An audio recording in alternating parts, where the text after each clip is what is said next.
Welcome to Transforming Your Life Through Storytelling. Today's story is in honor of the Holocaust anniversary, and I would like to share a story of an unlikely hero, a Nazi who saved the life of 1,200 Jews and the generations that came from those he saved.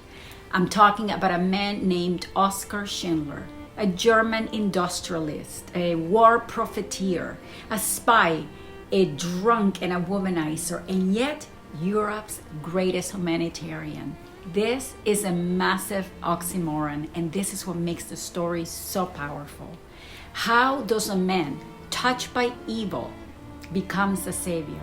Well, this is the remarkable story of the human condition to save and preserve life. After 77 years of one of the darkest times in our history, I pay tribute to a man who many will not consider righteous, yet single-handedly saved the world. I hope you enjoy the story.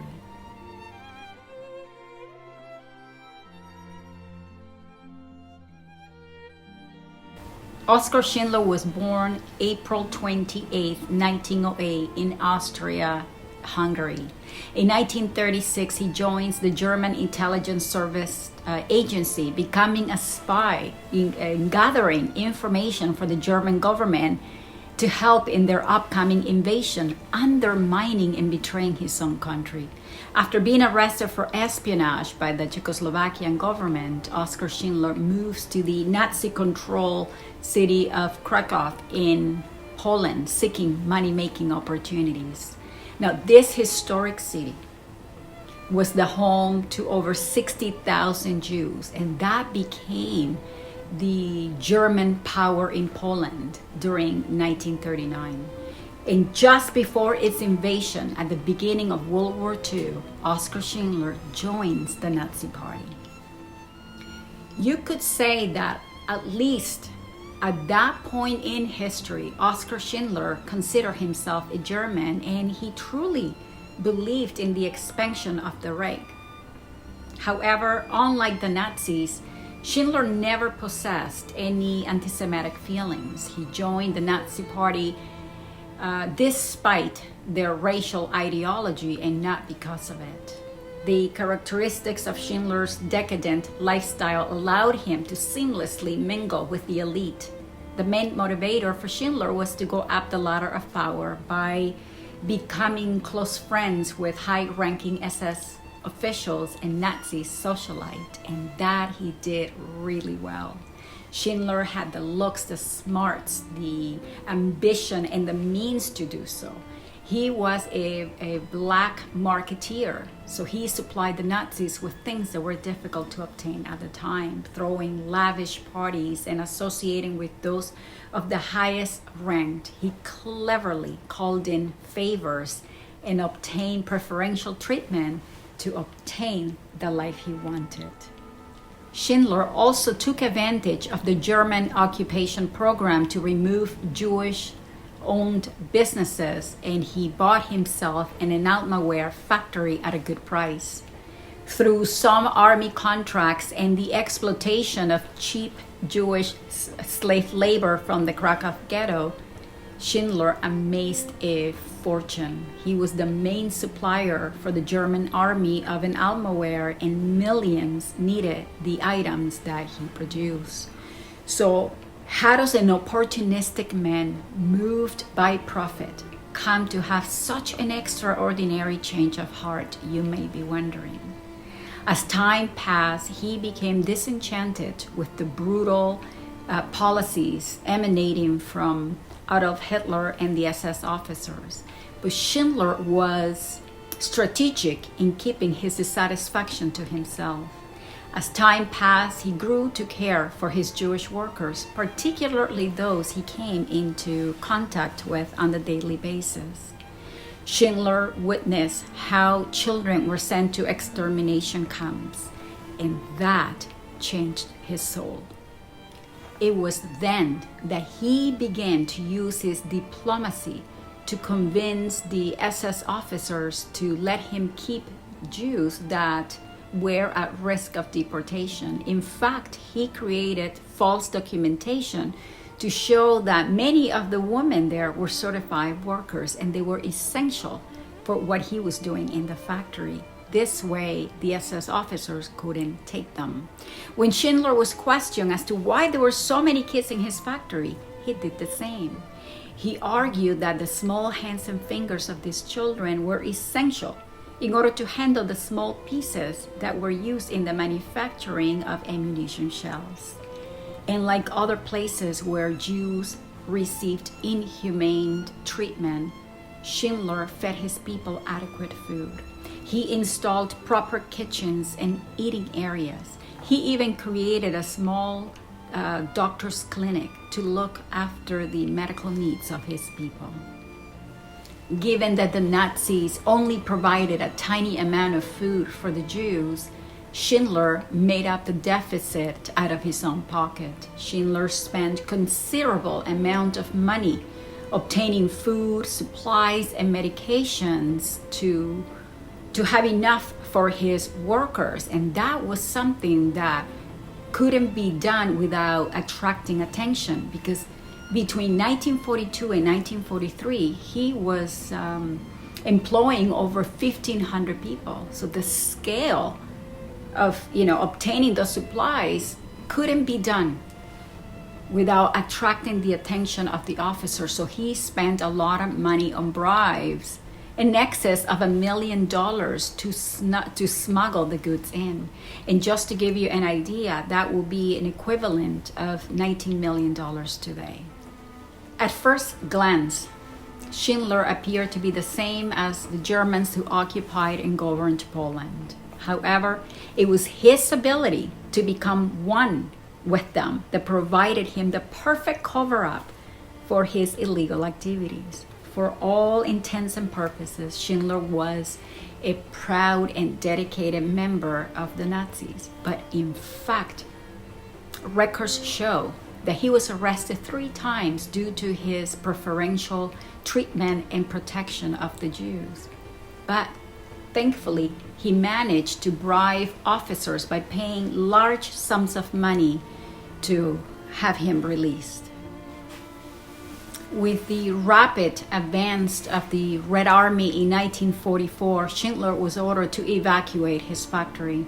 More than 20,000 Jews trapped in Krakow were sent to extermination camps such as Auschwitz, Treblinka, and Gross-Rosen, all with the exception of Schindler's Jews.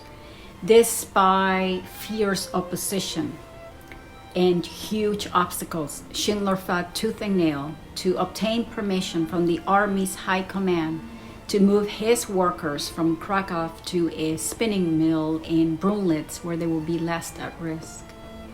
He did this at a great risk to his own life. A list was compiled of all the names of his workers who needed to be transported from Poland to the Czech region to the new location. 1,200 names were on that list. And that is the list that is known today as the famous and miraculous Schindler's List. In fact, according to records, the workers were mistakenly sent in 2 separate trains and instead of going straight to the Czech region, they were sent to Gross-Rosen and Auschwitz extermination camps. When Schindler found out that his Jews were mislocated, he moved heaven and earth to get them back.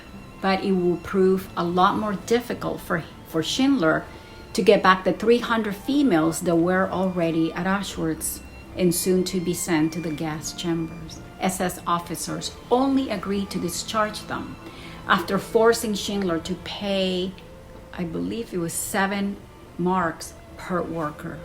And this is the only recorded case in history of the extermination camps where such a large group of people were allowed to leave Auschwitz alive while the gas chambers were still in operation. It is clear that Schindler was no longer operating solely out of self-interest. Rather, he was deliberate in his efforts to protect the Jews. He did so much for them that by the end of the war, he has spent his entire fortune on bribes and black market purchases to keep his workers alive. what an amazing turn of events this story is. Imagine a Nazi who rubs shoulders with the highest in power, a man who had once spied for Germany, was now conspiring against them to protect the very people they wished to exterminate.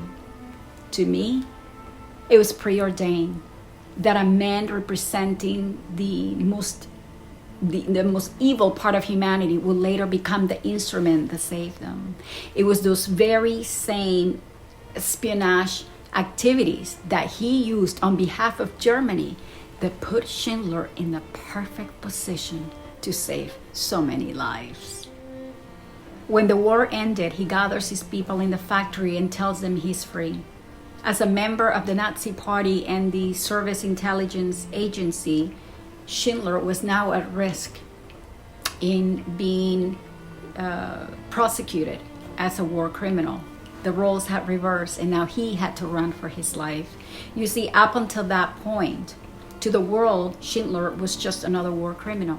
No one knew what he had done except for his workers. Up until that point, no one knew that so many wouldn't be alive if it had not been for his courage and dedication. And there's a beautiful scene in the movie by Steven Spielberg where his workers gather to say goodbye, and they give him a letter of protection containing the signature of every worker. 1,200 names. They also give him a ring as a token of their appreciation, a gold ring made from the dental of a few people. And inscribed in the ring were the words, "For he who saves one life saves the world." Enjoy.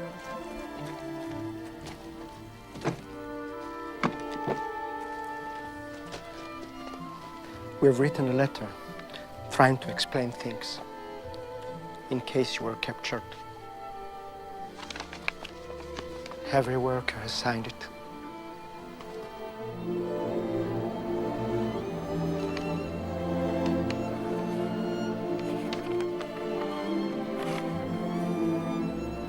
Thank you.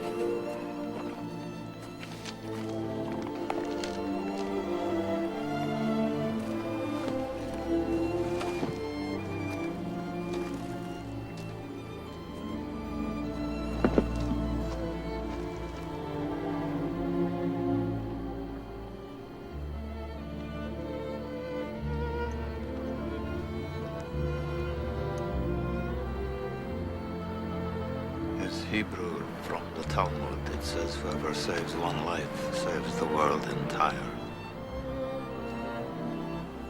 Hero and Nazi are not words used to describe the same person. Yet, that's what Schindler was. His only regret was, as he told his people, "I didn't do enough." By the end of the war, he was penniless. But talk about what goes around comes around. His people stood by him during his financial and emotional distress as he was supported by the very people he saved. Oskar Schindler died of cancer, of liver cancer in Germany on October 9th, 1974. Before his death, he asked to be buried in Jerusalem at the Catholic cemetery in Mount Zion. "My children are here," he said when he was asked in an interview why he wanted his resting place to be there.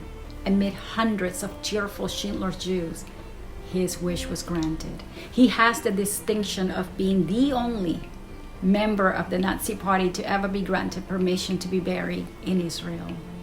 The memorial slab just outside the Jerusalem's old city reads, "The unforgotten lifesaver of 1,200 persecuted Jews."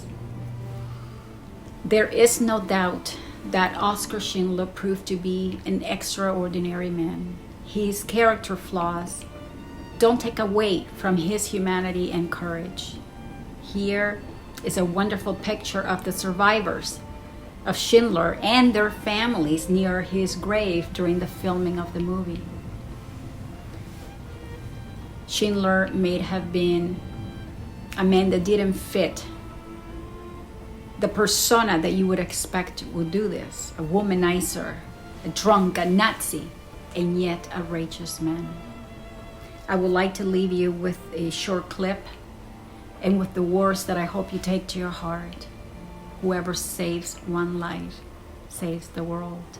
The actions of one person not only saved 1,200 people, but over 6,000 descendants of those who were fortunate enough to have been saved by this unlikely hero. ושל נחושת ושל אור,